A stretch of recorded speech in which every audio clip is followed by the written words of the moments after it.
A mis 46 años, siempre me consideré una mujer atractiva.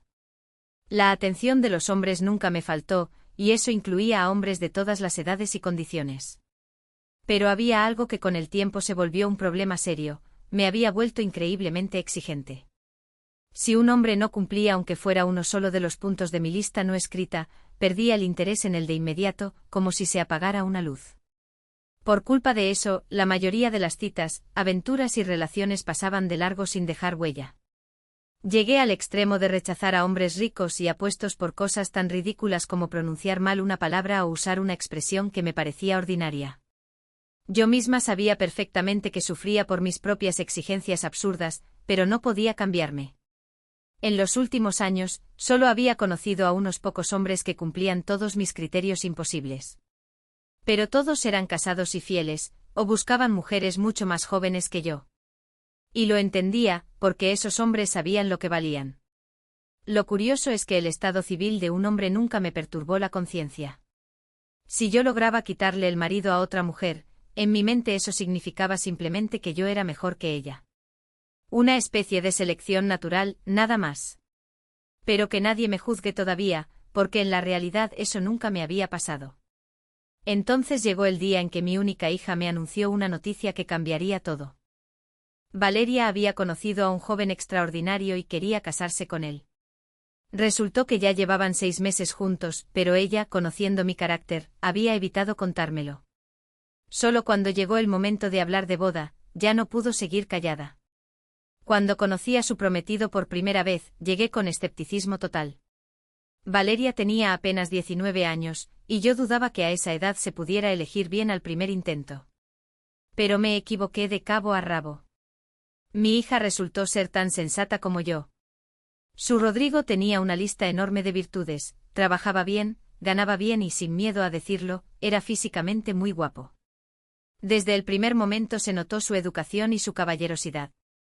Pero tampoco era un hombre blando. Cuando la situación exigía firmeza, Rodrigo la mostraba sin dudar. En resumen, el novio de mi hija me parecía el hombre ideal, y yo, igual que Valeria, al principio no podía dejar de mirarlo. Rodrigo nos correspondía con la misma atención a las dos. Su cuidado constante nos hacía sentir especiales. Cada vez que observaba a Rodrigo, recordaba mis famosos principios sobre los hombres. Si un hombre me gustaba y cumplía todos mis caprichos, quizás podría quitárselo incluso a mi propia hija. Valeria era feliz con él y yo no quería hacerle daño, pero mi naturaleza terminaba siempre por imponerse. Y un buen día, empecé a pensar en serio en cómo llevarme a Rodrigo a la cama. Solo intimidad, nada personal. No pensaba destruir la joven familia, pero cuando Rodrigo nos invitó a su finca en las afueras de Medellín, acepté sin pensarlo 2 veces. La finca era un lugar encantador. En una esquina del terreno había una casita sencilla pero acogedora, pintada de blanco con detalles verdes. En el resto de la propiedad había una zona para asar carne con una mesa larga de madera. Lo que más nos sorprendió, una piscina inflable redonda y bastante grande, instalada bajo la sombra de unos árboles frondosos. Valeria y yo nos emocionamos muchísimo, aunque al principio no le creímos a Rodrigo cuando nos dijo que podríamos bañarnos y broncearnos. Ese día el sol caía sin piedad y el cielo estaba completamente despejado, así que al llegar a la finca nos cambiamos de ropa enseguida. Sin falsa modestia, en traje de baño yo me veía mucho más atractiva que mi hija. A su lado Valeria parecía una niña delgada con pocas curvas. ¿Qué pensaría Rodrigo al vernos juntas? Mis formas eran mucho más pronunciadas y llamativas. Para resaltar esas ventajas, me puse deliberadamente el traje de baño más pequeño y ceñido que tenía, uno de color coral que no dejaba nada a la imaginación. Valeria, como para contrastar conmigo, se puso un traje negro de 2 piezas que acentuaba su delgadez. Los trajes de ambas eran de 2 piezas, así que Rodrigo podía admirarnos con todo detalle. Y vaya si lo hacía. El muchacho no quitaba los ojos de encima, observándonos con una atención que ninguna de las dos rechazaba. Valeria, claro, ya había estado muchas veces frente a él sin ropa, y a mí ese tipo de miradas no me turbaba. Al contrario, era exactamente lo que buscaba.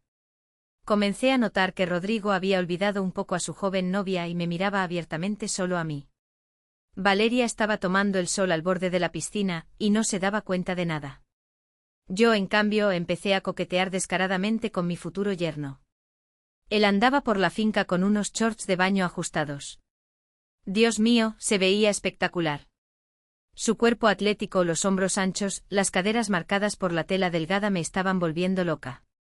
Me metí a la piscina, salí del agua empapada y empecé a caminar cerca de él. Sabía muy bien que cuando mi traje mojado se pegaba al cuerpo, no ocultaba absolutamente nada. Rodrigo me miraba de reojo constantemente, pero seguía con conversaciones tranquilas, sin perder la compostura. Sin embargo, yo ya notaba que su interés en mí iba creciendo. Varias veces rozó mi brazo, y una vez incluso mi cadera, de manera que parecía accidental pero no lo era. Cada roce me encendía más.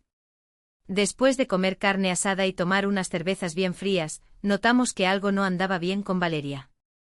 Ella se acercó con el ceño fruncido y los ojos entrecerrados. Me está partiendo la cabeza, se quejó. Te dio una insolación, amor, dijo Rodrigo mirándola con preocupación. Debes tener fiebre. Ven, hija, yo te doy algo, dije tomándola del brazo. La llevé al cuarto, le puse el termómetro y le di no solo el antifebril, sino también algo para que pudiera dormir tranquila. En menos de 10 minutos, Valeria estaba profundamente dormida. Yo salí de la habitación con una sonrisa que no podía disimular del todo. Rodrigo acababa de salir de la piscina. Las gotas de agua resbalaban por su torso musculoso y brillaban bajo el sol de la tarde. Me quedé mirándolo, y él lo notó. Sonrió con esa sonrisa suya tan segura y preguntó: ¿Cómo está Valeria? Bien, respondí lentamente, marcando bien la última palabra. Se quedó dormida. Él me miró un instante con esa chispa en los ojos y preguntó: ¿Quiere meterse a la piscina? Con mucho gusto, contesté. Tu piscina viene perfecta con este calor. Lo único que le falta son unas tumbonas cómodas. ¿Para qué tumbonas?, sonrió Rodrigo. Tenemos el pasto suave y fresquito. Me pareció que él me deseaba tanto como yo a él. Me metí al agua tibia, chapoteé un rato y salí. Rodrigo ya me esperaba recostado en el césped, con las manos detrás de la cabeza, mirándome con una intensidad que no dejaba lugar a dudas. Me saqué un poco los tirantes del traje de baño y me recosté a su lado. El sol calentaba suavemente. Para un bronceado parejo hay que quitarse eso, me dijo con una sonrisa tranquila. Claro, respondí yo sin apartar la mirada de sus ojos. En serio, aquí somos gente de confianza, insistió él. Vaya, Rodrigo, resulta que eres un pillo, pensé, y sin más ceremonias me quité la parte de arriba. Él no apartó la vista, lo que me dijo todo lo que necesitaba saber. ¿Y lo demás no se lo va a quitar? Para que el bronceado quede perfecto, preguntó con una calma que me desarmó.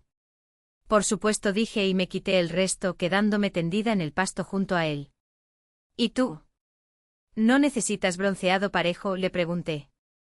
A mí me da igual, respondió él, pero se quitó los shorts y los tiró a un lado. Entendí que todo lo que había soñado estaba por cumplirse, así que tomé la iniciativa sin dudarlo. Y él no protestó ni un segundo. Debo confesar con total honestidad que nunca en mi vida había tenido un encuentro tan placentero e intenso. Y Valeria, mientras tanto, seguía durmiendo plácidamente en el cuarto.